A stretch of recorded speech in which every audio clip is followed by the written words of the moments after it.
Crônicas contra Colapso, um podcast de ecologia, ciência, arte e comunicação.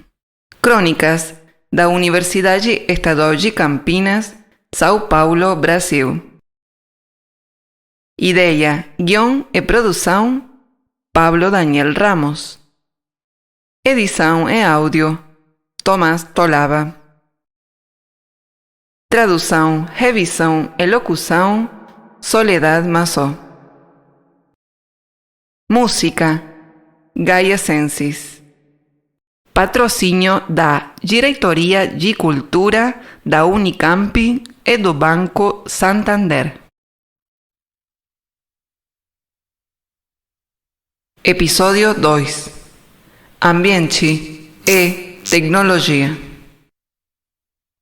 Que relações podemos estabelecer entre o cuidado ambiental e as inovações tecnológicas? Participantes: Artemis Moroni y equipo Gaia Sensis. Nombrar es un ejercicio pensante y performático. En este viaje, las palabras rebotan y regresan distintas. Desde el portuñol, como lenguaje salvaje, conjugamos la acción comunicativa como proceso creativo. No repetir, no objetivar, no moralizar. Ensayar, proliferar, multiplicar. Hablamos de antropoceno y de capitaloceno. Imaginamos otros nombres para estos tiempos de catástrofe. El término tecnoceno asocia el antropos, lo humano, con la poderosa capacidad de las tecnologías contemporáneas para afectar el planeta. El crecimiento inédito que desencadenan las intensas energías actuales en cuanto a parámetros de población, salud, longevidad, consumo, dejan huellas perdurables en el suelo, la atmósfera y los océanos. La era industrial libera energías que transforman el clima y afectan los ecosistemas. En el tecnoceno, el ambiente, incluido el ambiente técnico, pasó a integrar plenamente nuestro sentido de mundo.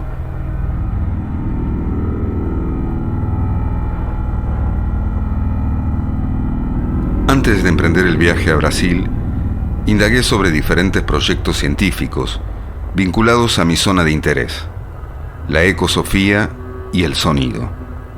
Así, conocí la plataforma Gaia Sensis, diseñada por un equipo de científicos del Centro de Tecnología da Informação Renato Arger, dependiente del Ministerio de Ciencia, Tecnología e Innovación del Gobierno Federal, junto al Laboratorio Interdisciplinario de Comunicación Sonora de la Unicamp.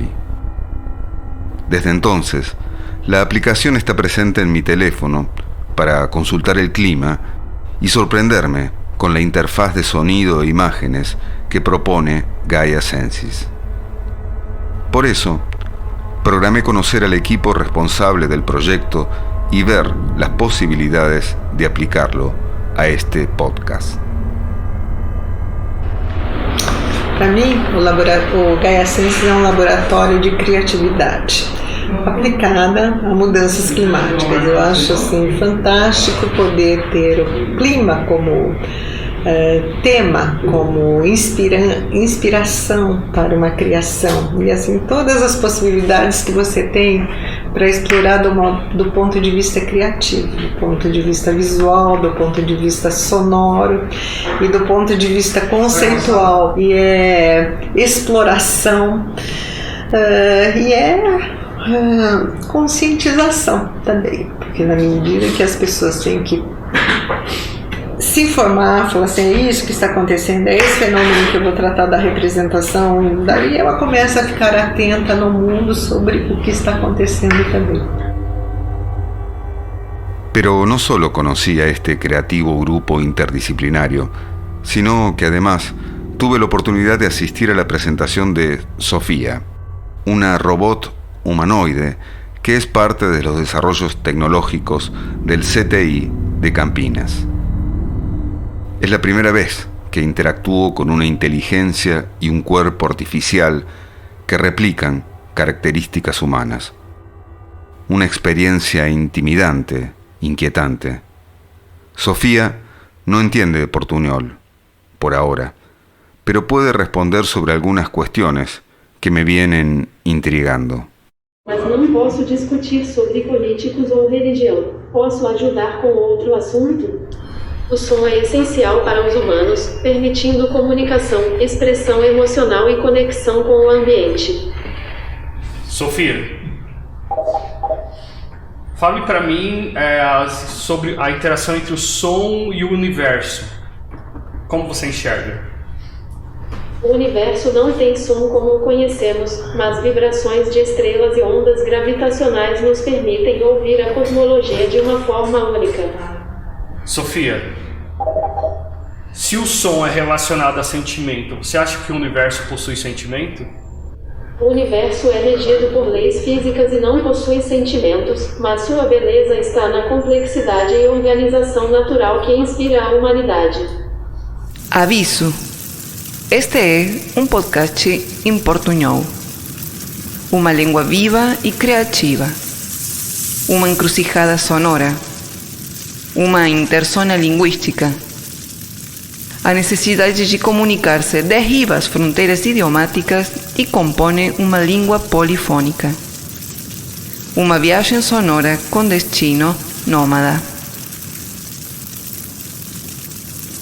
Gaia Sensis explora la atención que ponemos en los fenómenos climáticos, tan relevantes para nuestros movimientos cotidianos y que al mismo tiempo son fuente de preocupación y de inseguridad permanente. El clima es casi un parte diario de guerra. Los eventos climáticos son una amenaza en tiempos donde el planeta entró en umbrales de incertidumbre con respecto a los desastres ecológicos y sociales.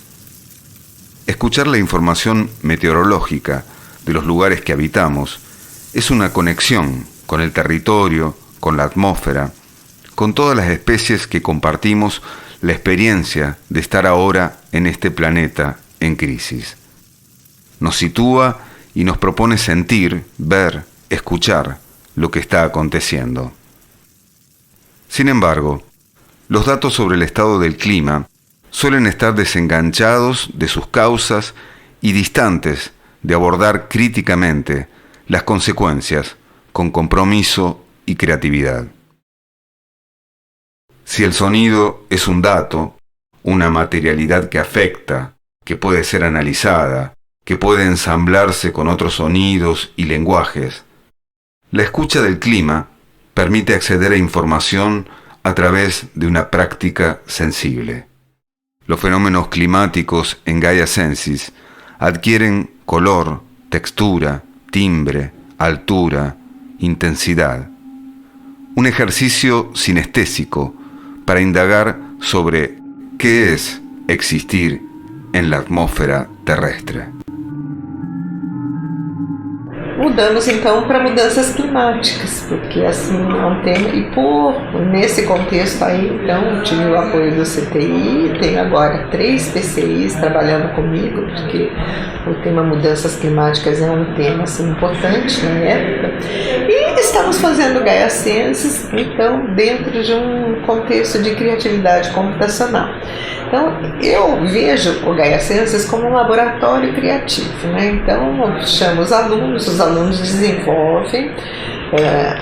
O grupo do CEPAG nos orientou com relação a quais seriam os produtos mais fáceis, que eles teriam mais fácil disponível, né? Então, assim, vegetação, daí você se lembra quais que eram? Acho que raios, relâmpagos, né? Então tem 5 tipos de arquivos que são mais acessíveis. Se nós começamos a nossa definição dos fenômenos que nós trataremos a partir desses produtos, tá? Quando trazemos os alunos, todos nós, quando iniciamos uma atividade no Gaia Sense, então a pessoa já tem que se conectar com o clima, com as mudanças climáticas e com alguns produtos selecionados, mas que não são só aqueles, podem ser outros, né? Então, assim, já existe uma agência.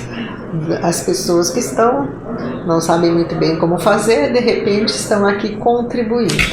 Eu confesso, assim, que houve momentos, assim, trabalhando no Gaia Sense, que eu fiquei muito deprimida, porque você começa a ler sobre as mudanças climáticas, daí tenho que me informar, não é aquela coisa que você ouve falar, você tem que ler. Então tinha horas que eu falei, puxa vida, o trabalho ficava pesado. Daí o ano passado, teve a chamada do Ars Electronica, que o tema era Hope, esperança.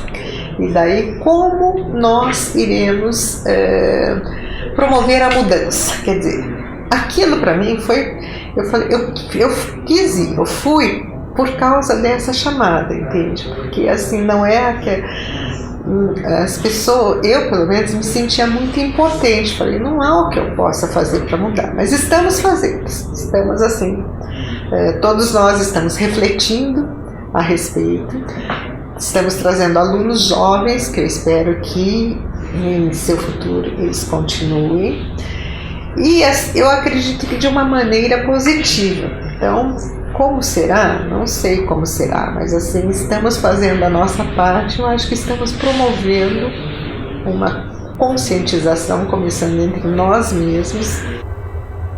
¿Cómo informar los eventos meteorológicos que ocurren en medio del cambio climático sin apelar al simple dato o al impacto catastrófico? ¿Cómo comunicar el estado del clima de una forma que afecte y genere conciencia sin perder rigurosidade e complexidade? E eu acho que isso é uma coisa que é bem fundamental, né, no Gaia Senses, como é que a gente pensa para além do viés estético de como o clima é comunicado, né? Porque os cientistas acham que uma curva subindo exponencialmente é uma coisa, esteticamente muito impactante, né? E acho que mais ou menos assim que o clima é demonstrado, né? Aquela coisa do CO2 pré-industrial e aí depois de repente ele dá um salto, né? Mas isso não comunica sensivelmente para muito além dos especialistas, né? E aí eu acho que o desafio que a gente trabalha na dimensão estética é justamente como é que a gente quebra essa forma que ficou tão viciada da gente ver o clima como uma coisa muito óbvia e simples e muito do background, né? Como se fosse só um cenário por onde a nossa vida acontece, né? Sendo que hoje, justamente por causa das mudanças climáticas, ele faz parte da vida junto com a gente, né? É uma coisa ativa, né? Que é difícil saber o que vai acontecer, que a gente tem que levar em conta muito mais do que antes, né? Então, acho que parte da pesquisa estética vai nisso de tentar como é que a gente representa isso de outras formas, né? E formas que não sejam só catastróficas, né? Como você falou, porque é diferente, né? Acho que a parte da esperança é importante, né? Do que fazer, como pensar outras formas da gente lidar com essa relação com o clima, porque é uma questão estética também, né? Não é só uma questão climática, nem só política, nem só científica, né? Esse papo sempre me leva para essa discussão, que acho que é uma discussão que a gente está sempre meio trabalhando, que é como a gente representa esses dados, como a gente representa o clima, que é uma coisa em uma escala muito longe da escala humana para seres humanos, ou como que a gente transforma isso em som. E eu acho que é uma discussão que, assim, é uma discussão tanto em caminho na música, no áudio há muito tempo. Assim, tem essa história do tempo da música, do tempo musical, de como você representa as coisas. E eu acho que o clima é um exemplo claro de como essa discussão ainda está em andamento. Como que a gente representa valores que são de grandezas assim, incomensuráveis para a gente. Que se movimentam em velocidades ou muito rápidas ou muito devagares, que a gente não tem exatamente como perceber isso sensivelmente. Assim. Se algo muda de, 12 em 12 horas, é muito difícil pra gente sentir fisicamente o ritmo dessa mudança. Então, acho que tem uma discussão estética interessante de como que a gente pode representar esse tipo de fenômeno na escala humana.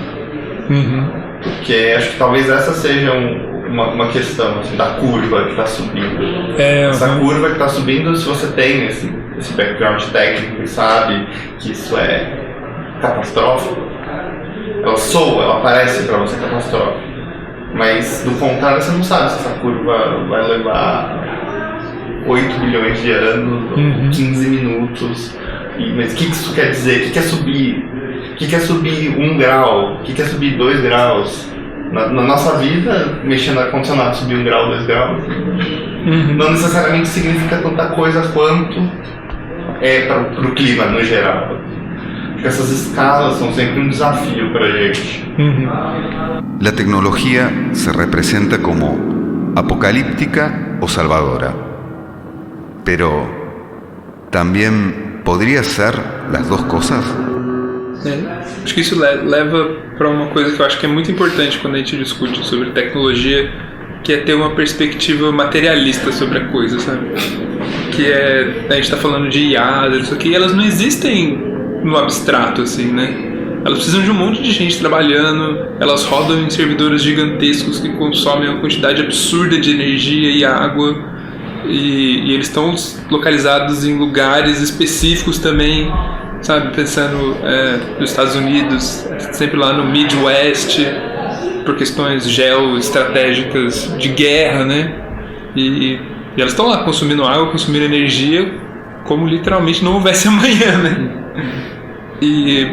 Então acho que quando eu penso muito nessa ideia que você falou do tecnosolucionismo, né?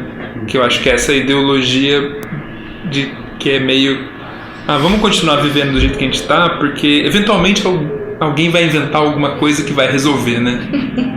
E acho que isso pensando em mudanças climáticas, é um negacionismo passivo, assim, sabe? É literalmente evitar de pensar na questão, porque as mudanças climáticas, elas implicam em mudanças que não são só tecnológicas, né? Mas que é desde do âmbito tecnológico, mas também do âmbito político, mas também do âmbito da vida pessoal, né? Acho que todas as escalas são atravessadas pelas mudanças que a gente vai ter que lidar eventualmente, né? Desde, será que a gente precisa de uma internet funcionando 24 horas por dia o tempo todo, né? Tem estudos que falam que o consumo de energia, as emissões de CO2 dos data centers, né, são aproximadamente 3% das emissões totais do planeta, o que é comparável à indústria aérea de avião. Então é como se, sabe, os aviões são os data centers que ficam ali funcionando o tempo todo, né?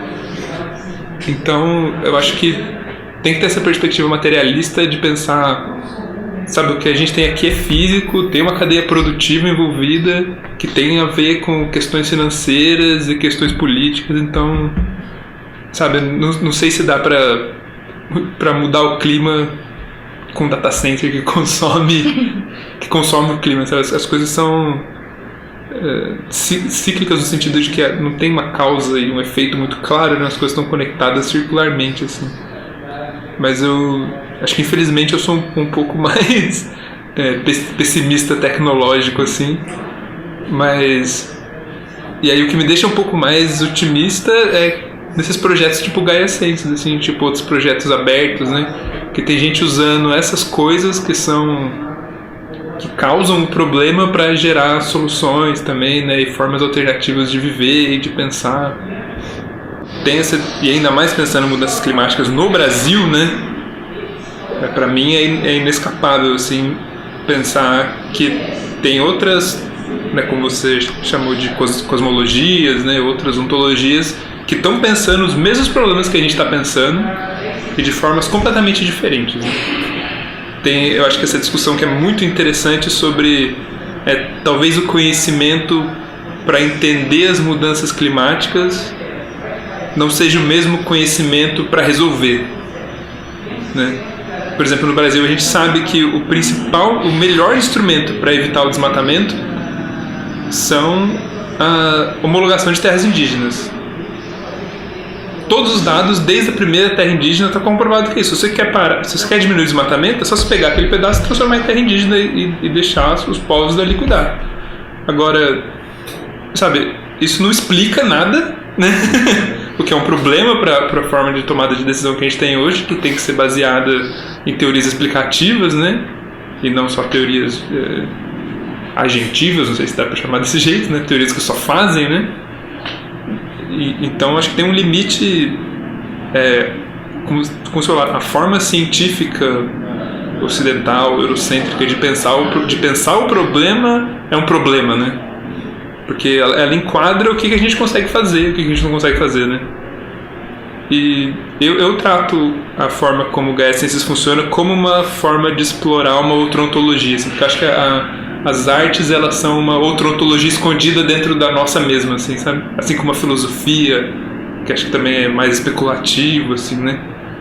Então, eu acho que nem que seja um escape bem pequeno, assim, eu acho que é uma forma de tentar trazer uma outra forma de conceber o mundo, assim, para pensar um problema que já está pensado na ciência, né, e tudo mais. Eu não sei se é muito enrolação, porque é um tópico difícil, né, de pensar sobre, né? Acho que a gente está na fronteira agora, né, de como é que a gente pensa junto com esses outros pensamentos, né? E com essas outras naturezas, né? Eu sinto que é muito difícil, mesmo dentro dessas ontologias mais estabelecidas, encontrar o final desses espaços de ontologia, porque existe assim uma permeabilidade entre as coisas. Então é isso, entre a arte e a ciência existe um meio cinza, existe esses lugares um pouco difíceis de você traçar exatamente com o que você está lidando ali, porque, por exemplo, no caso do Gaia Ciências tem paradigmas da ciência, então da meteorologia, do sensoriamento remoto, e aí ao mesmo tempo como que esses dados podem ser interpretados. Tem questões estéticas, artísticas, que são, por exemplo, da música contemporânea. Tem ao mesmo tempo questões filosóficas de como que se a gente foca na representação humana disso, então os problemas, eu sinto, estão também nesse lugar de como que você lida com essas zonas cinzas, esses espaços que não são fechados, não é um domínio específico, não tem uma pessoa com uma formação circular que você pode falar, essa pessoa ela tem exatamente a formação necessária para resolver este problema. Não sei se existe isso. Acho que essas coisas só podem existir a partir da colaboração mesmo.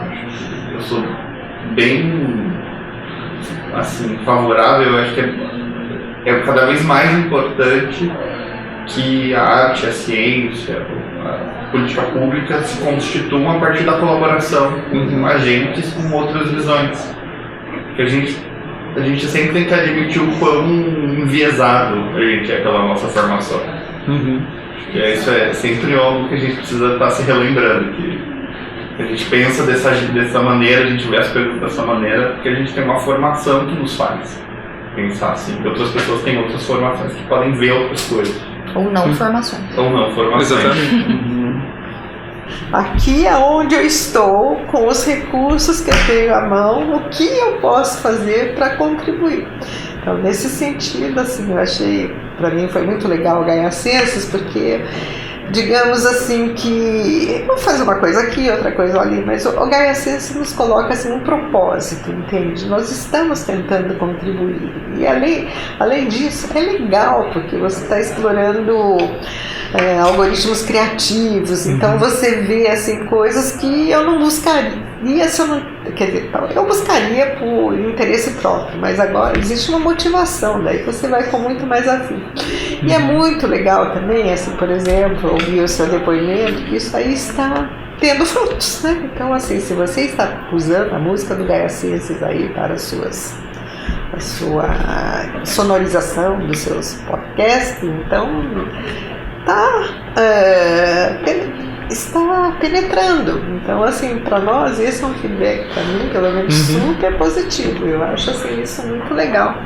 Então, fazemos o que podemos dentro do nosso invólucro e dentro da nossa cultura e dentro do nosso mundo ocidental, né? Porque temos aí toda uma formação, assim, se estivéssemos na China, acho que não teríamos condições, eu acho, de levar adiante um projeto desse tipo por iniciativa própria, precisaria de alguém lá de alto escalão apoiando, né? Então aqui estamos conseguindo. Então são todos esses. Para mim, o mundo hoje é muito mais complexo do que há uns 5 anos atrás, antes de eu começar a trabalhar com o Gaia Ciência, porque de repente a tese do Felipe eu achei interessante, que ele descobria a floresta dentro da floresta, né? Eu descubro dentro do mundo muitos outros mundos, e daí com qual mundo que eu vou lidar, né? Porque assim, cada um é um universo diferente. ¿Podremos construir un nosotros múltiple, quienes integramos las universidades, con otras comunidades, con ontologías radicales y con lo no humano? ¿Cómo indagar en lo catastrófico para asumir corresponsabilidades y evitar la parálisis, el desánimo, la impotencia que invade estos tiempos? Tal vez, más que certezas, estamos buscando nuevas preguntas para los mismos problemas. Más que respuestas, buscamos lidiar con la incertidumbre, permanecer en el conflicto, pelear con lo que nos aparta de las problemáticas, en un campo de experimentación vital y colectivo. Crónicas contra colapso. Activistas entrelazan sus prácticas, saberes y experiencias cuyo horizonte es a resistência ao modelo de vida atual e seu destino catastrófico. Para isso, colocam em jogo a imaginação, o diálogo e a experimentação entre arte, ciência e ambiente, transformando os territórios que habitamos.